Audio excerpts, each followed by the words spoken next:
The Nephilim sightings are going to start soon. Consciousness has been enslaved. Your consciousness does not need your physical body to survive. It's the thing that's necessary, it has to be there. It's the coding that projects this world we currently live in. He said, I want you to read the Bible. We got reptilians on just outside of our frequency zone. Six-dimensional beings, the ancient builder race. Ideas are the highest form of intelligence, and that leads you to truth and clarity. The Nephilim sightings are going to start soon. Conspiracyandchill. There's obviously aliens, our galaxy is insanely huge. We're just one planet. They would have needed a minimum of 6 feet of lead shielding in order to get through the 25,000-mile thick Van Allen radiation belt. This is real. They really did fake the moon landing. The world is infinitely older than that. And I mean the world with human beings in it. Skull and Bones is like one of the villains in the Legion of Doom.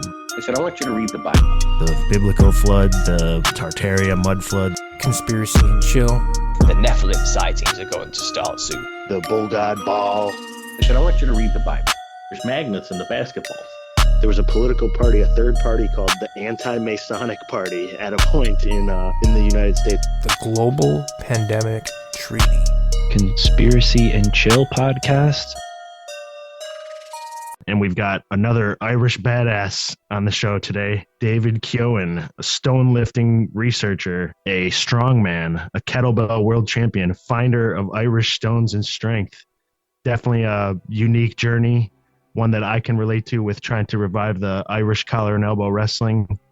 And David is that's awesome. That's reviving the long lost stone lifting art of Ireland. Because, I mean, I have a love for that too. I'm nowhere near as strong or brutal as you when it comes to the stones, but I have a thing for lifting stones as well. And I always felt like, this seems like a Irish or a Celtic thing, and the Scottish tradition of that kind of stayed alive. And as your work kind of shows, like it kind of fell off with Ireland. Yeah. And why don't you get into a little bit of how you got started in the stone lifting and trying to really revive it on the cultural side of things? Because you're not just out there picking up rocks, you're doing a lot cooler and storied thing than that. Yeah, it's been quite the journey, lads. It started off so innocently, it just started off like I watched those Stoneland documentaries. The one they made, Rogue Fitness made 3 documentaries. I don't know, did you watch them? Did you watch those? The Stoneism ones. If you didn't, they're fantastic. They made one in Scotland called Stoneland. They made one in Iceland called Fullsturker, and they made one in the Basque region in Spain called the Levantadores. And it's all about the culture of stone lifting in these countries. So it wasn't about the actual physicality of lifting. It was about the culture and the history around stone lifting. These were rites of passage. They were, they were trials of strength. They were almost like job interviews, getting onto like fishing boats or becoming a farmhand or becoming, like a stonemason. You had to be able to lift a certain stone to get onto a boat or to lift, to get a certain amount of money or share of the catch. You had to be able to lift like they call the Fullsturker stone in Iceland. So I just thought all these stories behind them were absolutely phenomenal. And I was looking across that kind of longitudinal line, like there's Iceland, and then you had like Scotland and the Faroe Islands and Sweden and Norway. And I was like, hold on a second, why are we the broken link in the chain here? You know what I mean? Why is there a break? Why is Ireland not known for stone lifting? So I was thinking, sure, if it's in these countries, it has to be in ours. If we're practically the same people as the Scots people, we're very, very similar in our through our DNA and history to the Icelandic and the Faroese people. So it's like, there has to be a culture here. It's just very deep. And I just got looking at it, and I just went after unearthing a massive, massive culture of stone lifting and history and mythology here. That was just this cultural amnesia can happen over the past 100 years, 150 years. It's just awesome. They're bringing it back. I'm sure like the same with the collar and elbow. The same thing. It was such a huge part of day-to-day life, but it just fell out with the national consciousness. So to be able to bring that stuff back is just, it's a gift, Do you know Nathan Featherstone, the Rambling Kern? Are you familiar with him? I'm friends with him online. I wouldn't know him now, but I'm friends with him online. Yeah. Same. We just talked to him yesterday and got into how not just collar and elbow or even the stone lifting, but the language and all types of Irish culture just kind of got stamped out or forgotten and just... Well, it did. Yeah, for really sure. Did. There was a policy to get rid of it, from the British state. The 16th and 17th century, we had the penal laws. I don't know, we probably talked about that as well, but there was the penal law system, which meant that the British government were actively stamping out Irish language, culture, and religion and ways, you know. So I mean, it was an active law to make Ireland more British, you know, through imperialism and colonialism.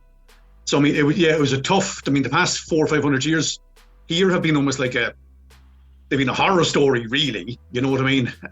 Up until like the 1920s. I mean, Ireland is only a republic. Like, we're only a nation like 100 years here. You know, I mean, people forget that. Like, we're only our own independent nation of like just over 100 years. You know, so we're still kind of trying to figure out who we are and kind of. But what I love, lads, is like the culture has come back, especially in the last 15 years, 10 years especially. There's been a real looking backwards at who were we before colonialism, who were we before the Catholic Church took an iron fist of our culture as well. And we've kind of climbed out from underneath those two very weighty, smothering blankets over the past 15, 20 years. And it's kind of like, right, who am I now? Like, what does it mean to be an Irish person now? You know, what does it mean to be Irish now? Because, I mean, I don't know, like, this is a weird tangent like this, but if you don't mind, I'll chat about it for a while. Because I remember when I was growing up, the Troubles were still up in the north. We called them the Troubles. There was still Protestant, Catholic punishment, beatings, kneecappings, bombings. Like, you had the IRA, yet all that stuff was still active when I was growing up. It was the part of your day-to-day life. And it's only really this generation, like the last people under the age of 25, who haven't been brought up with that fighting the British mentality in their lives, probably for the first time in about fucking 600 to 800 years. Because we've defined ourselves through the struggle for as long as I can remember, for as long as my parents, my grandparents can remember. We've defined ourselves through the struggle. All our songs are rebel songs, you know, everything is rebel songs and fighting against the British and stuff, but that isn't happening now. So it's like, what does it mean to be an Irish person now? You know, we don't have that fight anymore. It's not ongoing. You know, it's not part of my kids' day-to-day life. Thank fuck.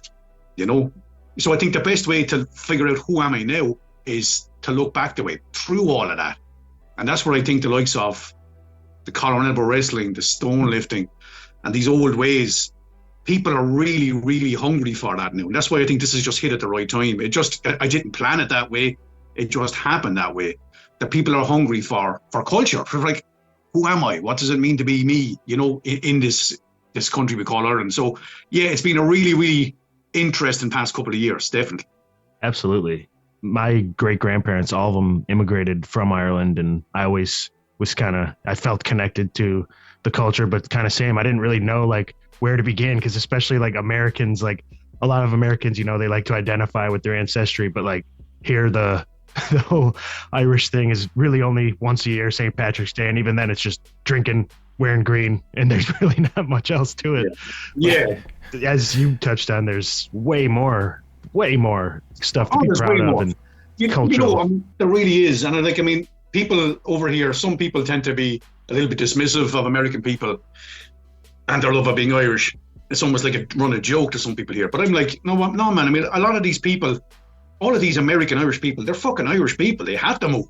You know, when you think back in the 1840s, 2 million fucking people died or immigrated in 3 years because you know what I mean? People immigrated because they had to. Where did they go? Most people went to America on the coffin ships. So these are people who fucking didn't want to leave but had to leave. So they're rightly proud of their Irish roots, and they fucking should be. You know what I mean? And like, we should be proud to bring these people back and to be able to talk to these people as well and welcome them back into into your national heritage, because it's your national heritage as well, you know? Definitely. And I, thought and experienced that a little bit myself. Like, I'm a third generation American. Am I really Irish? Am I an imposter? Whatever. But like, then you look at my family had like done the DNA test and it's like 89% Irish, like a little bit of Scottish, a little bit of Welsh, a little bit of Polish. So like, it's in there. I feel very connected to it. And I know Mike, my co-host, he was living most of his life thinking he was mostly Irish, and then Italian and DNA English test said otherwise. Yeah.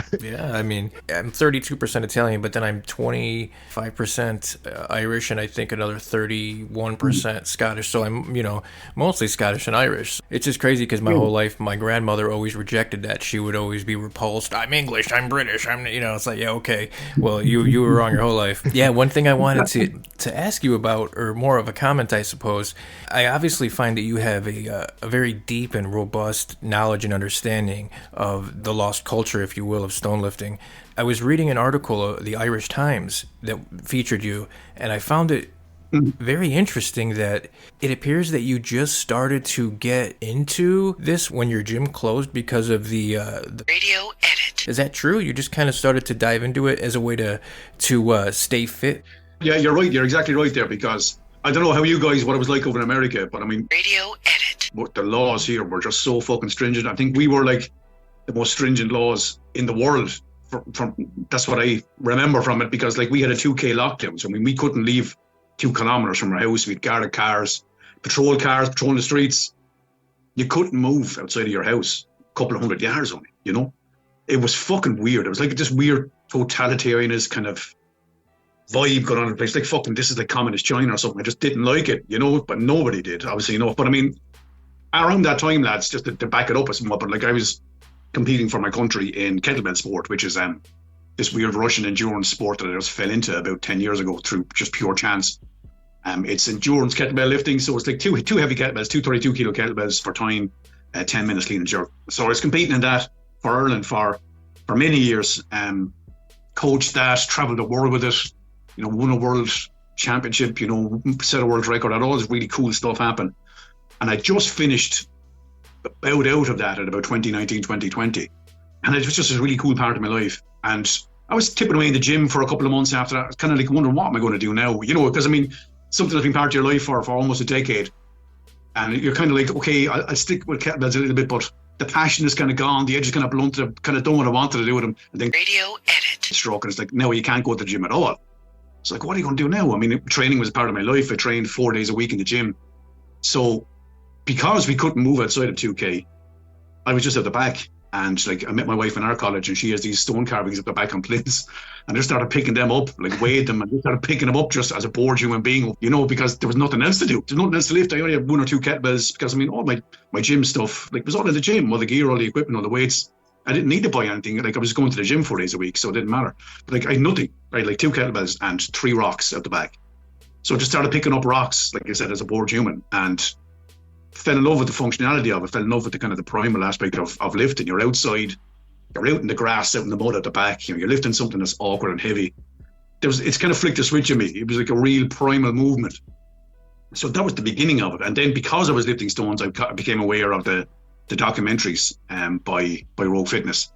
And then I was like, no, this isn't just a primal physical movement. There's a whole lot of culture attached to this as well, which I love. I love history and stuff, you know. So I was like, the history of that blew my mind. So I trained for 6 months, and then I went to the lockdowns eased off a small bit, went to Scotland. I lifted like 16 of those lifting stones over in Scotland, including the Fina stone, which was the light switch moment for me. It was like, this is a Fina Warriors testing stone. So I'm sure you guys are aware of the Fina Warriors.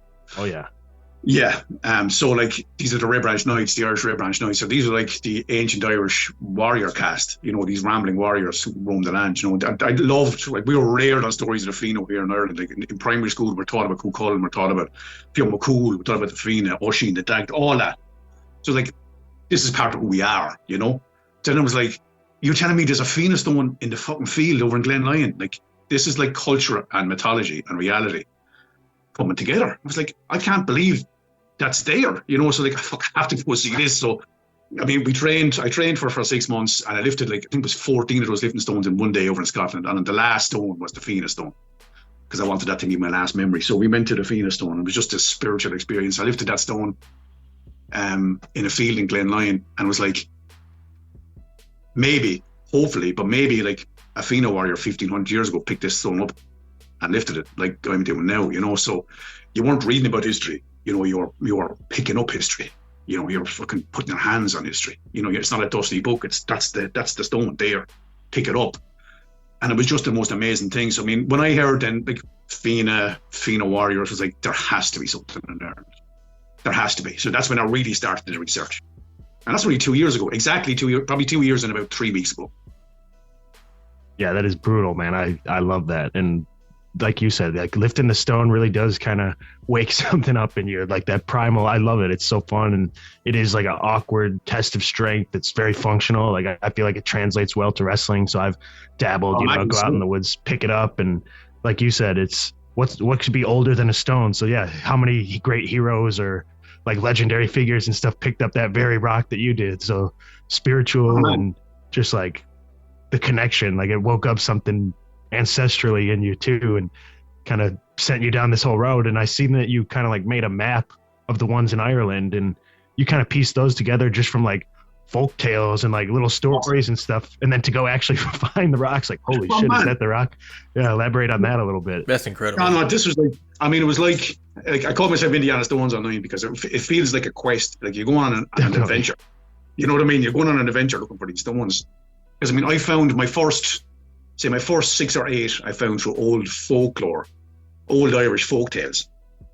And we were lucky enough, like the best thing that the Irish government ever done was back in the late 1930s, they set 11 and 12-year-old school kids the task of collecting all the folklore of the nation. So they said to the like 12-year-old kids, like 6th class kids, here's a notebook, go back and ask your parents or grandparents or great-grandparents, whoever's still alive, about folklore in your area. Anything at all. So it could be about like battles that happen in your area.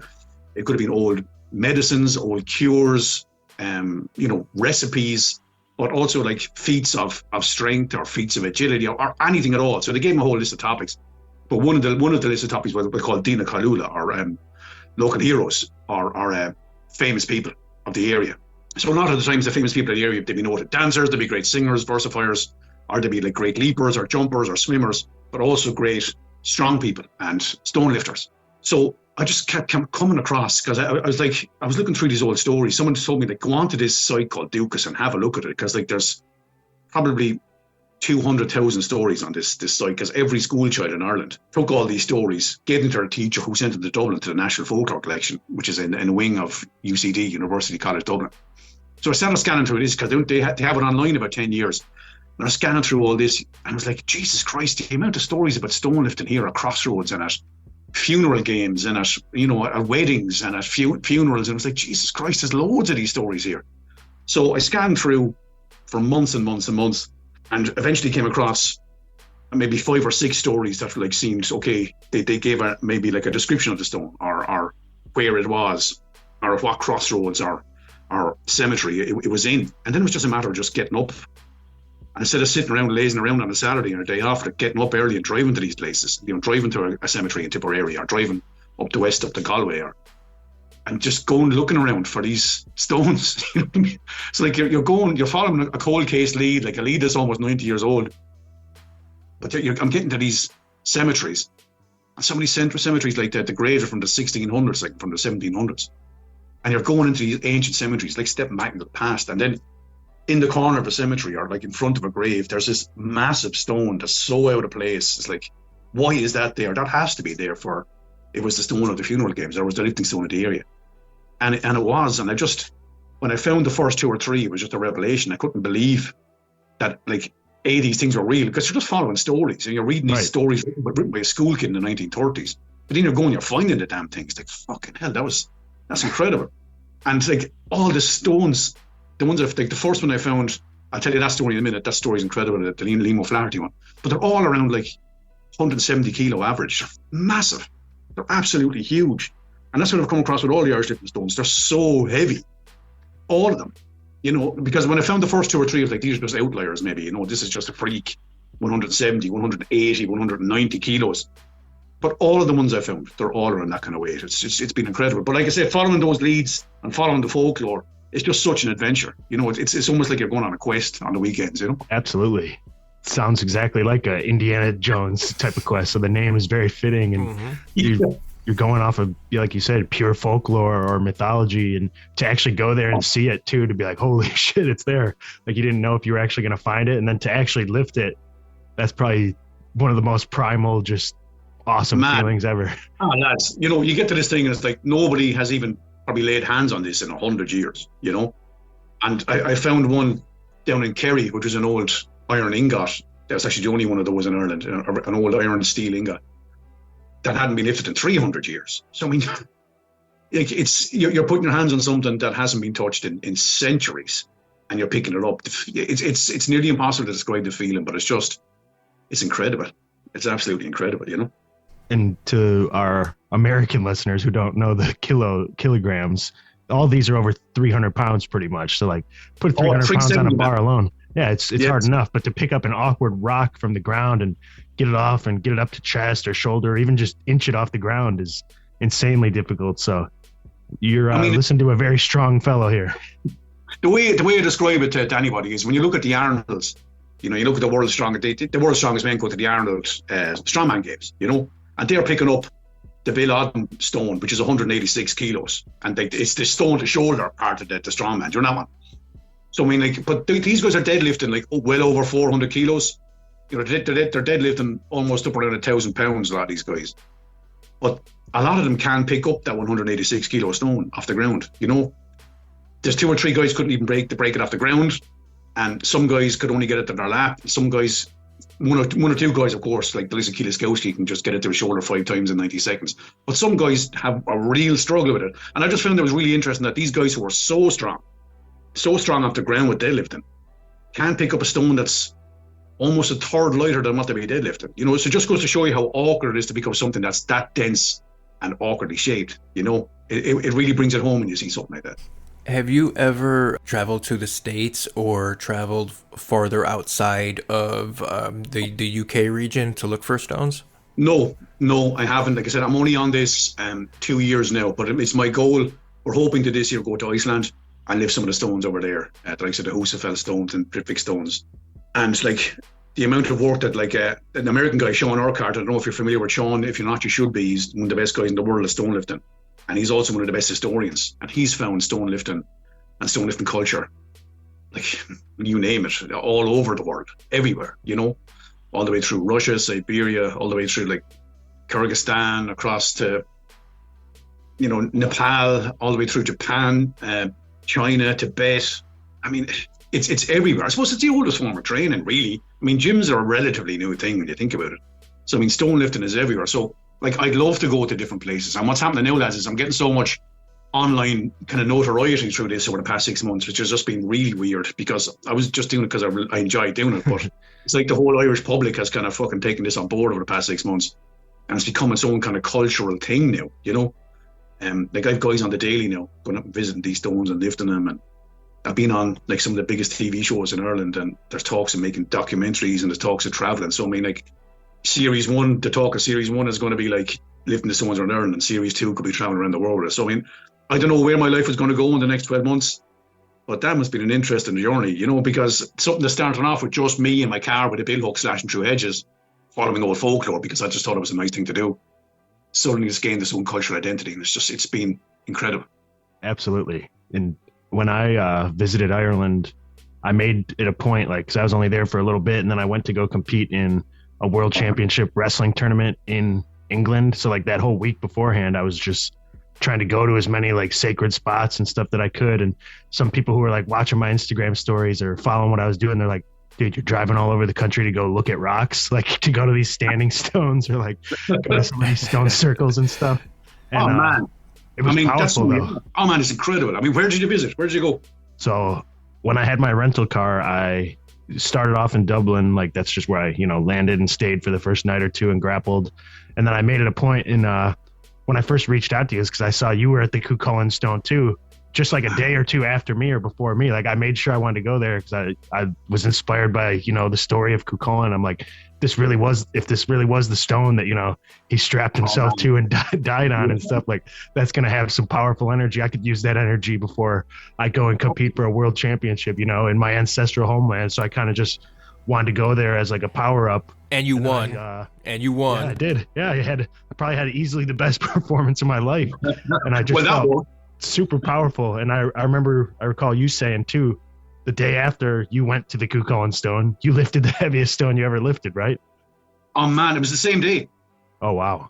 It was the same day. So we were going up to, oh man, we didn't hear this one. We were going up to the north, up to Derry, to lift a stone that was picked up by Fionn McCool, legend has it.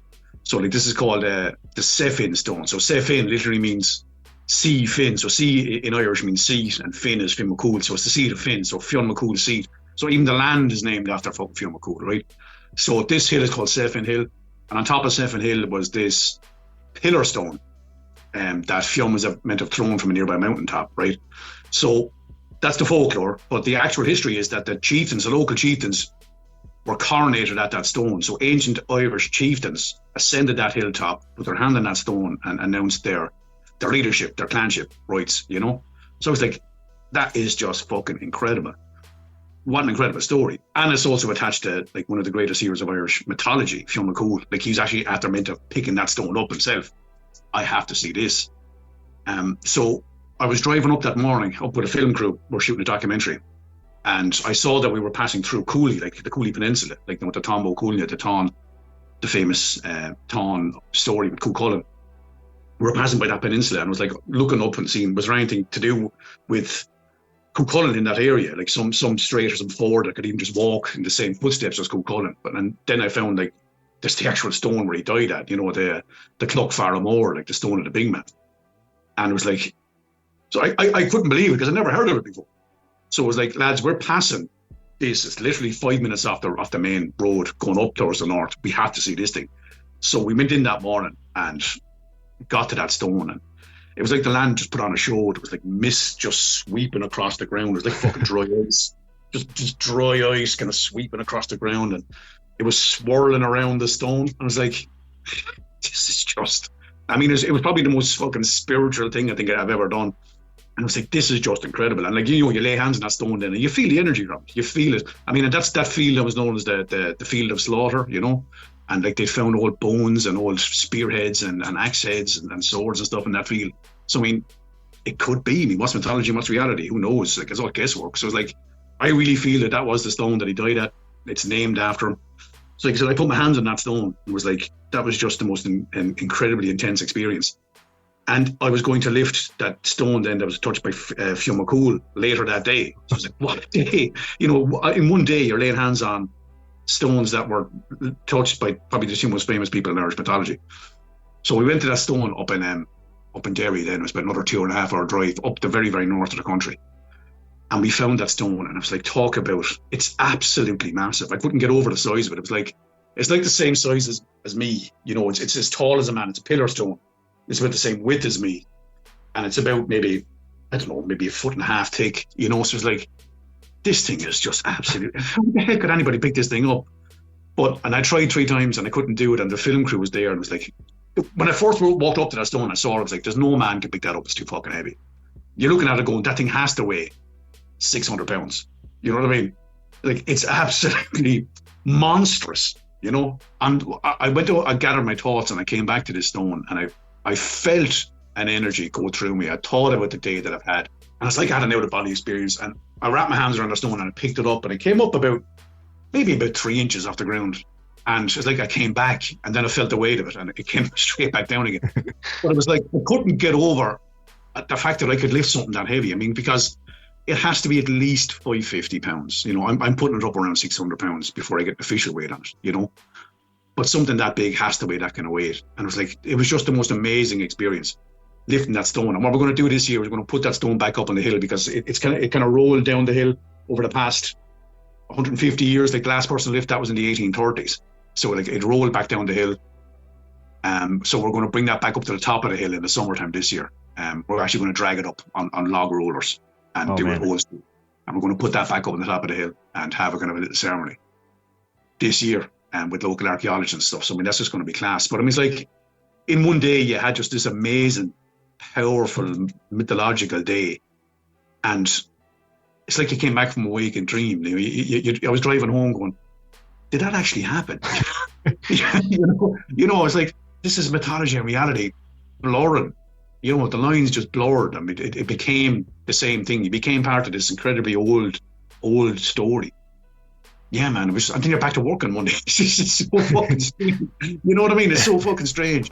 But yeah, what an experience, and like, that's just 2 lifting stones. There's just 35 I found now. And every one of them has an incredible story. Every single one of them. I could talk about it for like 5 hours, because every one of them has these amazing stories. Maybe not as amazing as that, because that is pretty special. But there's just the history, the mythology, the culture, the folklore attached to these things. It's not just a weight, it's the weight of history you're picking up as well, Yeah, for sure. That is a supernatural experience, to say the least. Oh, fuck. It was mind-blowing, you know what I mean? absolutely mind blown.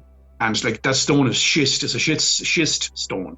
So it's like a silver. So it's pure silver. And we were there like in the golden hours, but it was about like 5 or 6 a.m. and it was like just twilight.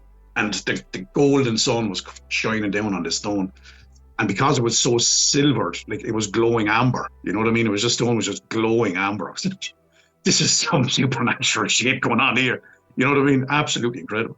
I have a bit of a crazy story too. So like throughout that week, like I said, I was kind of driving all over. I went to Giant's Causeway. I was just kind of like looking on my phone, like random megalithic sites and a few stone circles. Some I don't really recall the name of. And then there was so I did get to the Hill of Tara. This was the day before the tournament. And before I got to the Hill of Tara, there was another just like random, it was called like the Cairns or something. Are you familiar with that? Like, it was somewhere near the Hill of Tara, probably about like 30 minutes away. And it was like a big stone mound on top of an insanely steep hill. So like I went there and I was climbing up this hill.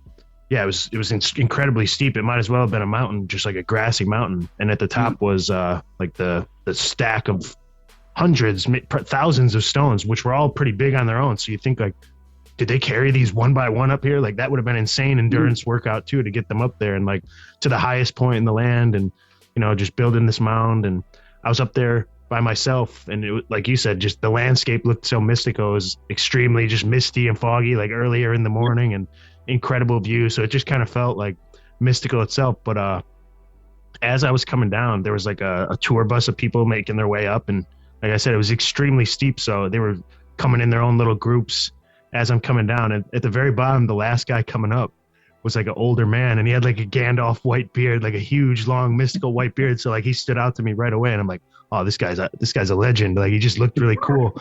And as I get down, he says this to me. He says, "Now you are the man of all men among us." And I was just like, whoa, I just got a blessing from the druid right before this tournament, and I'm about to go to the Hill of Tara. So, and I was honestly thinking about what that guy said like the whole time was I was getting ready for the tournament. Like I was literally part of folklore.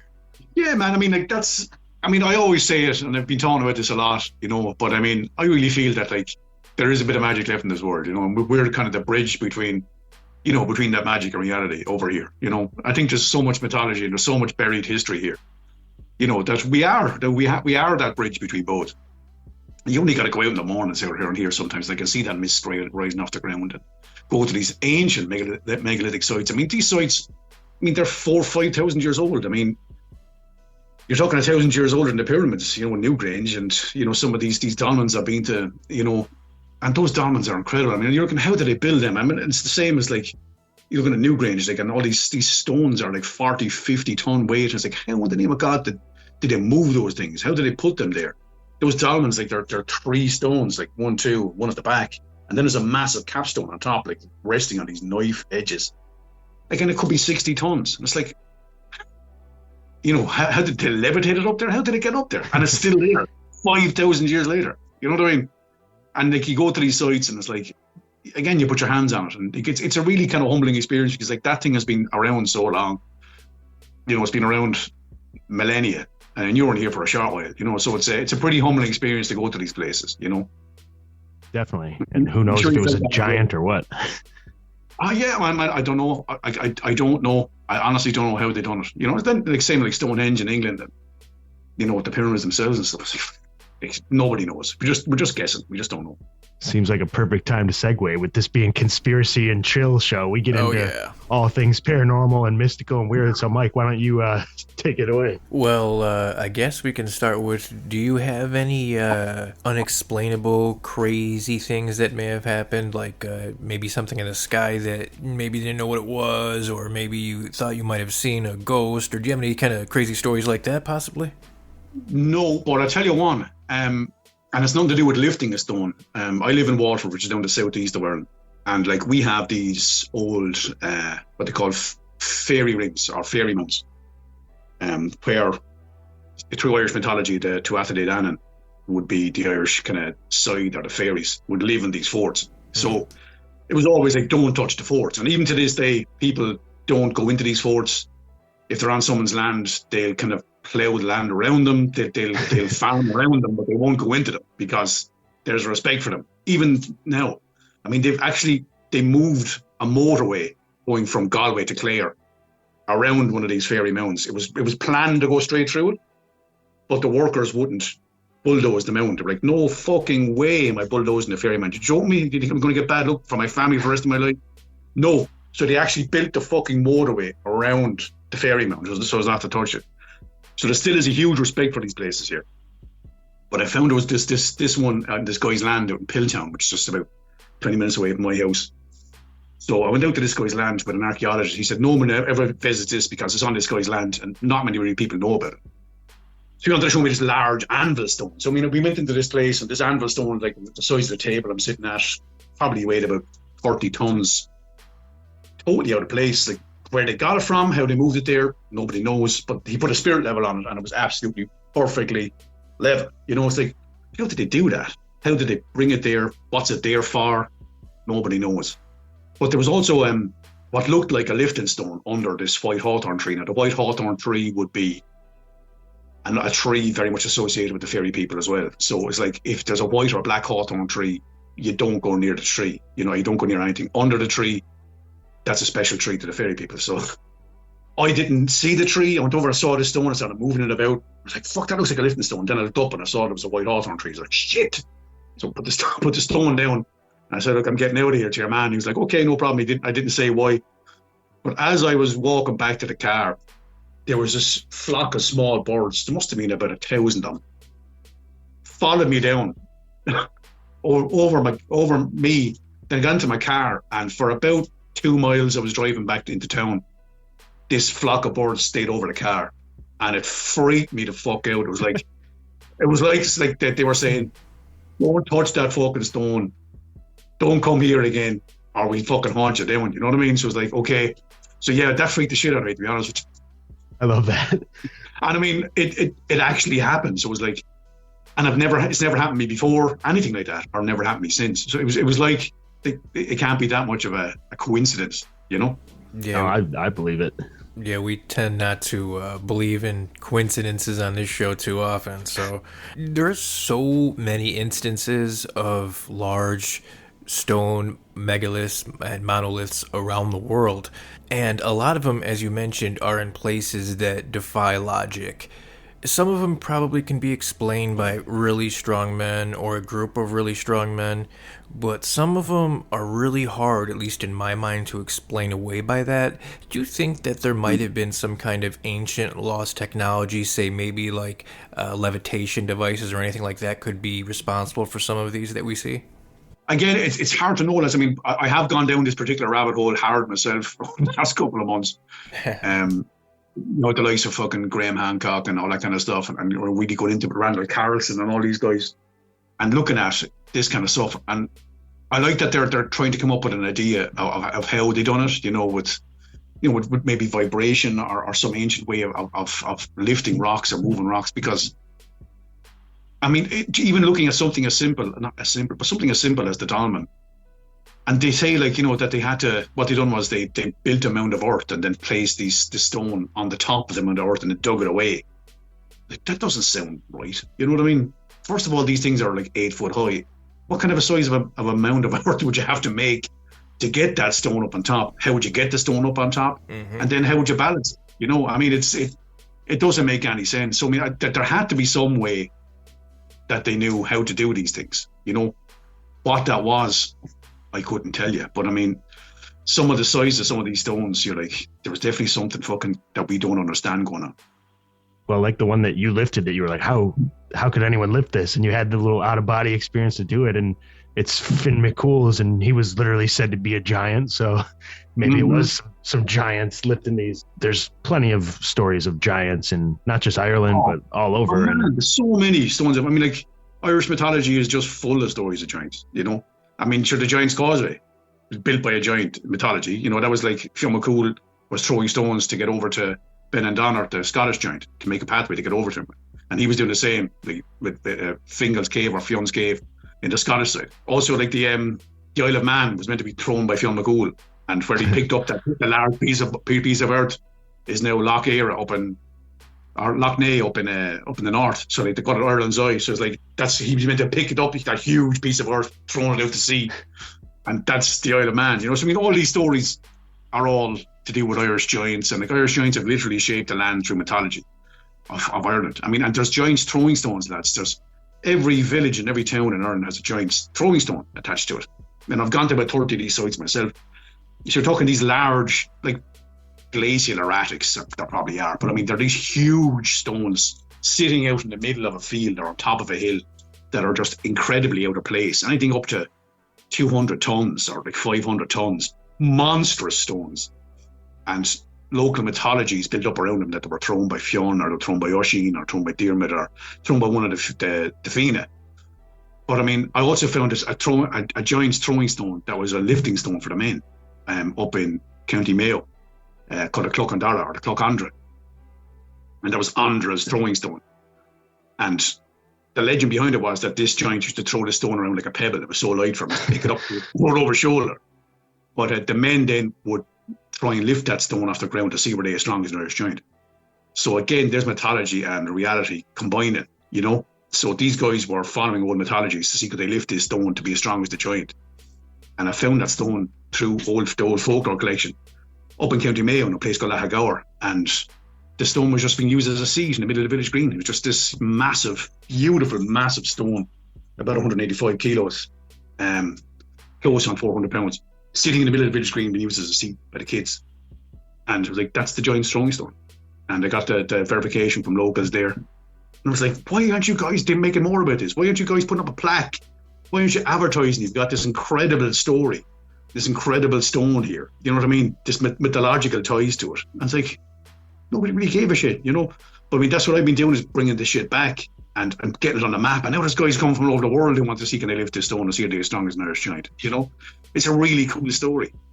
It's up there with some of the best lifting stories in the world, you know, like the one over in Iceland and that kind of stuff, the Lakestein.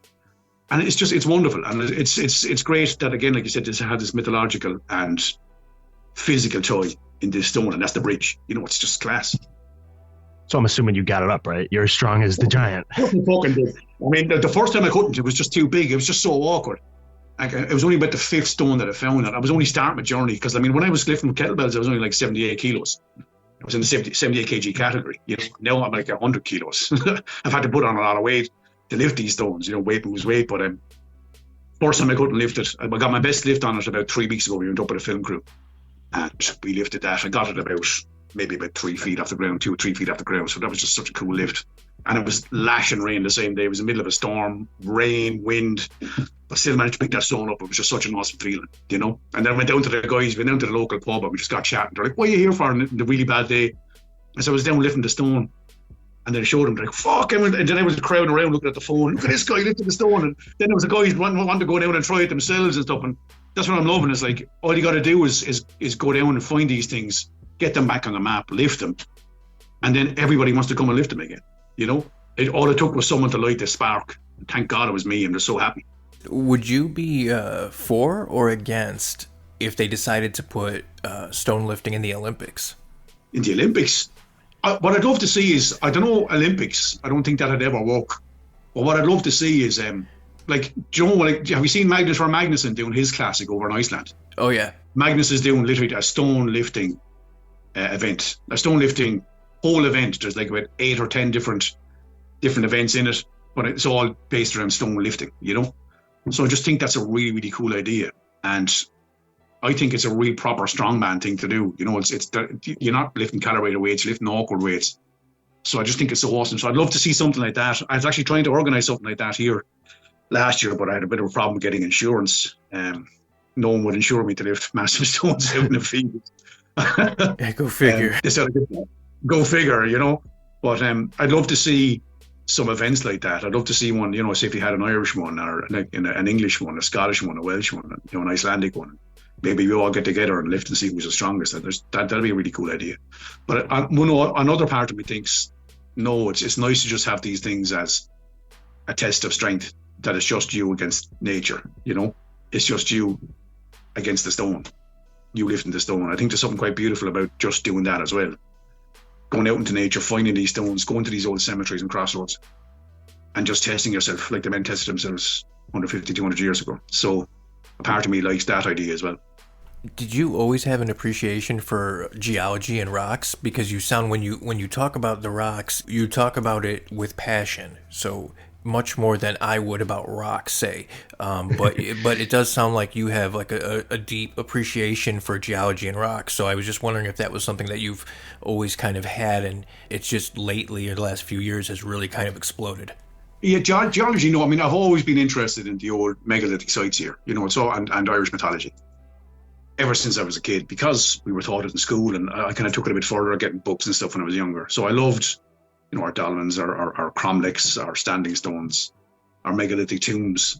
And like, I lived beside the sea in my formative years. So until I was 16, we lived out by the sea out in Anstown. And I always loved them. I mean, they're stone beaches. Like, they're not sand beaches. So we used to go down and swim in the stone beaches 4 or 5 mornings a week before I went to school.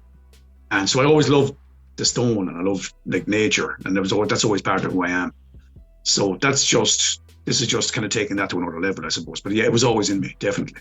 Like he said, or like I said, people were telling me, like, really, you're going around driving looking for rocks? But it does seem like a sacred and a spiritual thing. Like, people nowadays or whatever, like whether it's like new age or like hippie-ish type of people and their crystals, and they love to have their different minerals and crystals and stuff, and like, it doesn't get any more raw than a giant rock that's been around for thousands of years or been shaped over time. And yeah, I can understand the connection. Exactly. I mean, people think I'm fucking mental. Well, they have for ages. When I started doing this, like, people are saying, you're driving to fucking County Mayo, which is like a 5-hour drive from here through shitty winding roads. You're driving to Mayo to look at a fucking stone, and then you're driving home the same day. Yeah. Are you fucking mad? Probably. Happy though, I'm a happy man, you know what I mean? But like, it's not just a stone. To anybody else, it's just a stone, but it's the history and the stories and the mythologies make them so much more than that. It's not a stone. It's a story, A relic. And you are definitely not alone with people thinking you're crazy as a guest on this show, and that's why you were a perfect guest. I got a question that just came to me. Sure. If you could cast a magic spell on any rock, and basically what the spell would do is that would allow that rock to speak to you and tell you about everything it's seen and witnessed, what rock would you pick and why? No, that's a good one. That's a very good question. Part of me wants to say the Clough because it was to do with Cuchulainn, and to know the history and the story behind one of the greatest warriors in Irish mythology and history. But another part of me would like to know all about the Flag of Den up in County Cavan, because there's so much history and stories attached to that one. Like the fact that pre-Christian, it used to be what we call a cursing stone, like a pagan cursing stone. So like in Ireland, like these are scattered all over, and like that you could lay a curse, almost like voodoo. You could lay a curse against someone. If you moved a stone a certain way or flipped a stone over, you could lay a curse, or we call it pisho, against someone who done you wrong. So that stone was always a cursing stone, and then it became an altar stone when we were under penal law by the British. So like, we had people like keeping an eye out, because there was priest hunters who used to come over and hunt the priests. So like, the Irish were predominantly Catholic. So they were saying Catholic mass not in churches but in cemeteries or in hedges. So we had what we call hedge priests. And we had hedge schools who were teaching Irish and Irish ways, literally in ditches. And we had people looking out for the redcoats, for the British, who would come, and literally there was people employed to come over and kill the priests, the priest hunters they were called. So that stone was used as an altar stone when there was priest hunters. So again, the stories that thing could tell. And it was also used as a lifting stone. At the funerals then, in the 1800s, the men would see, could they lift this massive flagstone? They said in old weight was 500 weights. So like 100 weight is like 50 kilos, which is 120 pounds. So like it was 500 weights. So that's 250 kilos, roughly 550, maybe 560 pounds. So the lift was to get that massive flagstone up onto your knees. And there's some great stories about men picking it up, and some men being helped to put it on his back and walking around the graveyard. And so that stone was like, it was a pagan stone, like a druidic stone, a pagan stone. It was an altar stone. It was like almost like a touchstone to our fight against oppression. and it was a strongman stone. So it's got so much history attached to it. Some part of me thinks it should be in a museum, but another part of me thinks no, it should be just there, and people should go and lift it and admire it and get all the stories behind it. And I'd love to hear what that stone could tell me, going all the way back like thousands of years, you know. It's almost unfair to ask you to only pick one, you know. That's one, you know, and there's so many lads. It's like asking, what pick your favorite child, you know what I mean? They all mean so much. So, do you guys know about the Stone of Destiny? Yeah, the Leafall. The one that's under the royal throne of the Queen and King, correct? That's called the Leafall. So that's what they call the Stone of Destiny. In Irish mythology, the real Stone of Destiny is the Leafall up on the Hill of Tara. The Hill of Tara, yeah, that standing stone. I went up there and touched that. That was an epic sight as well. And I know you didn't cry out around, no, you didn't scream at that. No, that would have been crazy. You're not the high king of Ireland, so okay, that's all right. At least you tried. That would have been cool, yeah.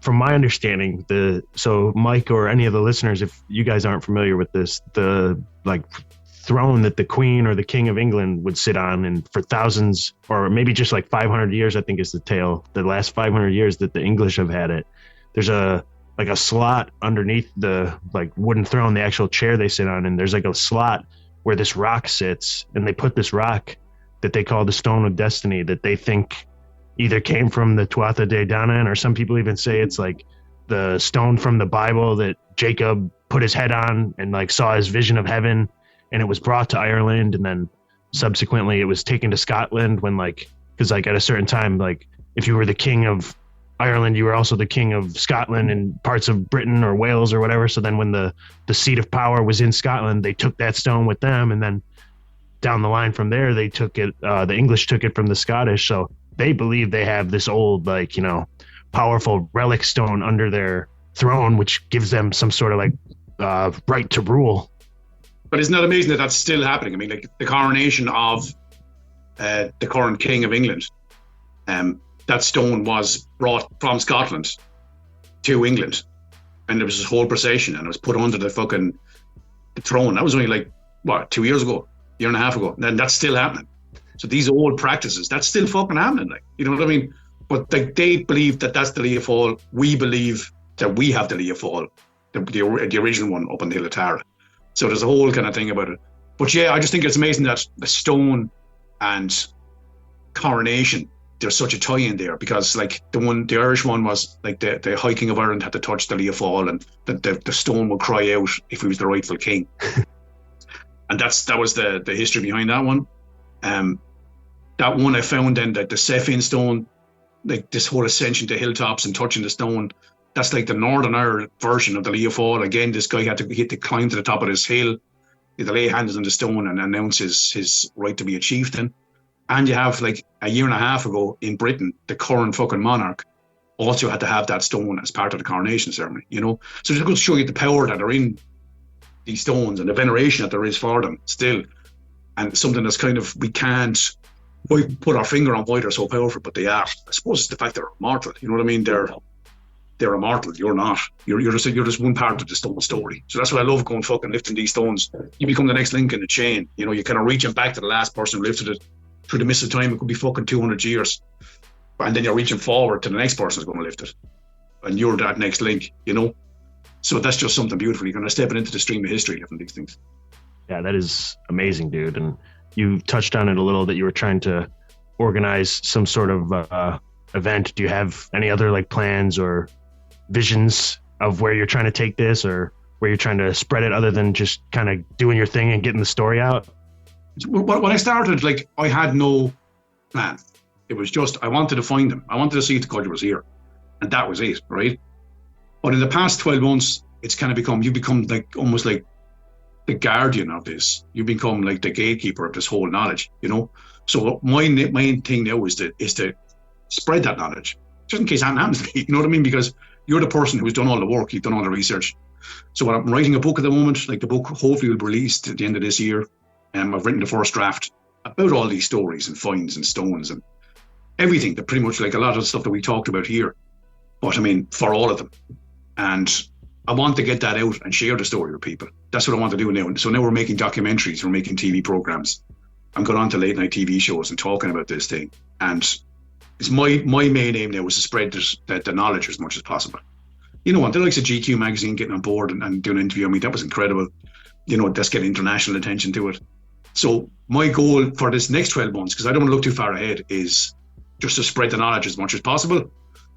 And then we'll see, we'll take it from there, what we can do next. But yeah, it's did I think I'd be getting this amount of international attention about it? Not a bit. But am I happy? Yeah, it's awesome. It's also a little bit fucking mentally jarring. You know what I mean? Because you are still working a normal job, you know, the 9 to 5 job. But on the weekends, you could be talking to fucking anybody. Archaeologists, professionals, historians, strong men, strongest man in Ireland, strongest woman in Ireland, late night TV shows, fucking anybody. Biggest podcast in the world, anybody. And then you're back to work on Monday. You know what I mean? So it's kind of weird Clark Kent Superman vibe going on at the moment. But I just want to get this knowledge out as much as possible over the next 12 months. And like I said, see where we go from there. That is awesome, dude. And I can relate in my own way. I like after I did that whole trip and I was there in Ireland, first time visiting, going to all these sites, like I go do this, you know, storied wrestling style too, and win the world championship, go climb the holy mountain, Crow Patrick on Halloween in the county that my family was from, and then come back to real life and working and stuff. And I'm like, man, I feel like I just lived a whole lifetime over there. But another goal that I had in mind for years, even before I figured out about the collar and elbow, like that was a big wake up and inspiration for me. Because like I knew that Ireland didn't have, you know, like wrestling and grammar school, and like they don't have like international representation for just like other styles of wrestling, not even just the folk style that was like, you know, unique to Ireland, which is collar and elbow. But as far as just like general wrestling, like we have it here in the States, and like it's a big thing growing up. So I always had the goal in mind, like I would really love to go to Ireland one day and like teach my wrestling that I grew up doing and like share it and kind of like help that be a thing. And I did get to teach a seminar when I was out there, and it was great. That was a very, you know, rewarding feeling. And then doing the collar and elbow thing here. So like I'm planning to come back this year and go compete in that same world championship in England, hopefully compete in other tournaments and, you know, teach, maybe have a little bit longer stay this time. And I'm telling Mike, get your passport, Mike, so you can come with and you can document it and come hang out. And, I'm down. So, I mean, if you guys are coming over, let me know. We'll organize a day to meet up. Definitely. If you do come over, we make that happen.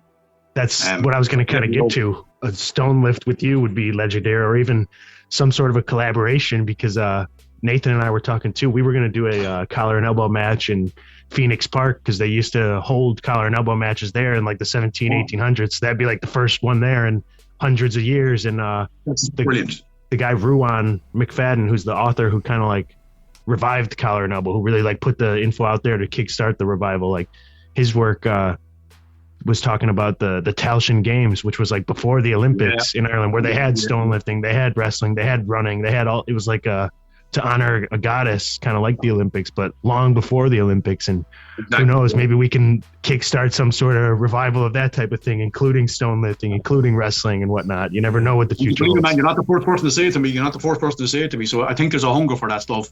They did try and bring the Tailteann Games back in the 1920s, and it was great, but it just kind of fizzled out with everything that was happening with world wars and, you know, the mass immigration. But I mean, I think there's a hunger for that. So I think that's a genuine possibility in the next, you know, 5 to 10 years that we could bring back these ancient games, and we could fucking really, really make a go of it and get some fucking, you know, funding and getting maybe some grants involved. So yeah, that ball has started to roll a little bit already. So yeah, I think that could definitely happen. You guys lift the stones, and I will lift the camera to document it. And then we go lift a few points afterwards. That sounds like a plan. Definitely. I think that we got the horses to pull it off. Just a couple of passionate and crazy fellows that like the history and want to bring it back, man. And look, I mean, all it takes is passion. I mean, and passion works. You know what I mean? People follow it. So I mean, I've found that, especially over the past 12 months, that if you're just passionate about something, no matter how obscure it is, that people just get interested in it because it exudes from, you know. So let's do that. Let's see how far we can take it. You know? Yeah, it's contagious. Absolutely, passion's contagious. Exactly, man. Exactly. I'm hoping probably end of summer, around fall. So I'll definitely be in touch with you about coming out there, meeting up. Hopefully, get my hands on some stones. Yeah, man, we pick out a few. I mean, like, give me a couple of weeks' notice when you're coming over, and we'll organise a weekend or something that I'm off, and we can go pick. I can send you on a few wherever you're staying, and we can pick something close and make a day of it. Yeah, Definitely will do. And kind of wrapping this episode up. What's the name of your book going to be called? I'm going to call it the Wind Under It, which Awesome. I think is because you're literally getting the wind under the stone, but you're also getting the wind under the whole culture. You're unearthing it again. So I'm going to call it the Wind Under It, and like I said, first draft written. Please God, it'll be up at the end of the year. Awesome. Mike, you got anything else you want to ask this strong fellow? No, man. This was fun and educational. Thank you so much for doing this, man. And your YouTube channel again for everybody? Yeah, so I mean, really hit me up on Instagram is the main thing I'm on. So I'm doing that as Indiana Stones. Anybody wants to follow along the journey or the quest that I'm on, and who gets to unironically say they're going on a quest on the weekends. So if anyone wants to follow along, just hit me up on Indiana Stones or check me out. Like I said, the GQ stuff. Just type my name into Google, it comes up. Definitely be sure to check them out. I will be in touch for sure. I'll be definitely looking and gaining some inspiration. I'm about to go hit a training session in a little bit here, and I'm feeling inspired by this conversation. It was great having you, man. Thank you for coming on, dude. Thank you so much. Really appreciate it, lads. Mind yourselves. Good luck. Indiana Stones. I liked his accent. His accent was good. Definitely. It's a treat for the listeners to get two Irish dudes back to back, whether they, like you said, if they're released back to back or not. But it's just a good listening experience. And the dude had a lot of interesting stuff to talk about, and him just talking about the rocks with such passion and shit. It makes me want to go pick up some rocks. What kind of rocks? Definitely not some crack rocks. There you go. Yeah, those are not as light, or I'm sorry, those are not as heavy. Those are not nearly as heavy. Dude is strong as fuck. He looks You swole. can tell. Mm-hmm. For sure. And No I doubt. wonder how long it took I should have asked him how long it took to adapt from just lifting like kettlebells to lifting some of these crazy rocks. I wanted to ask him if there was any he wasn't able to pick up too, so I guess we'll just have to get to that next time. Yeah, I wanted to ask him too about some of his tattoos, but yeah, there's always next time.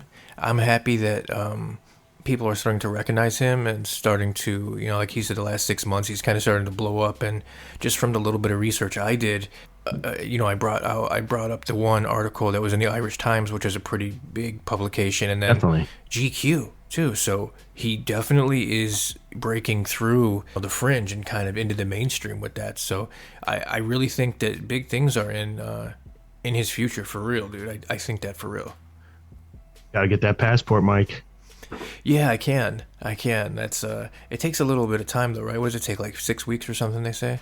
It'll probably, yeah. So if you get on it now, we'll be ready to go. Yeah, my wife's been talking about wanting to do that for everybody in our house too. So yeah, I got to get on it. I feel like a broken record, but this was another good one. Definitely. Eventually, maybe we'll say this was a bad one, but this was another good one until then. Hopefully not. Great guest list so far, and definitely was up my alley. We could always just not fucking release it too, if we have a bad one. So there's that. Continue to support the 5-star reviews, whatever platform you guys are listening to us on. It really does help. Also, follow, like, subscribe, do all that good shit on whatever social media platform. You could do it on all of them. That would really help. But whichever one you're on the most, X, Instagram, YouTube, Patreon, become one of the very first Conspiracy and Chill Syndicate members. And also, you can support the show as well for as little as $3 too. Get your name shouted out, or if you don't want your name shouted out, maybe you want like an ex-girlfriend shouted out for bad things. That's cool too, man. We don't discriminate, so we're an equal opportunity destroyer. We are here for your requests, as long as you don't make them too weird. No gay things, except Tuesdays and Thursdays we can take gay requests. We're weird here, but just keep it appropriate, guys. Super weird. Indiana Stones, his knowledge is very robust. It's very impressive for a guy that's really only been digging into this for 4 years. I mean, I found that to be one of the most impressive things about it is he's very, very knowledgeable, and he's gone down some rabbit holes, as he mentioned, about possible levitation, and that's kind of where I was going with it. I wanted to see what his thoughts were, because what do you think, man? Some of these are just, how do you explain them? Some of the sites. Fuck. I wish I could explain it. I don't know. Giants, like literally in the folklore, most of it is attributed to giants, or maybe druid magic of some sort, levitation, Atlantean technology. Who the fuck knows? That's part of the mystery of it itself. And I think the passion is what's really possessing him. He's so into the stones, and like I know how he feels, dude. Like doing the collar and elbow and like roaming those sites. Like he's inserting himself into like a modern mythology. So that shit is fucking legendary. I love what he's doing. Yeah, I like what he's doing too. I like that we had back-to-back dudes from Ireland, and I like where we're going. We're trending in a good direction. I like that we have a small but loyal group of diehards. We definitely have the randos too, but we fucking love you all, and we want to hear from you all. So it's about all I got, man. Come back for some deep dives and chill vibes. Yes, and stay away from pedophiles.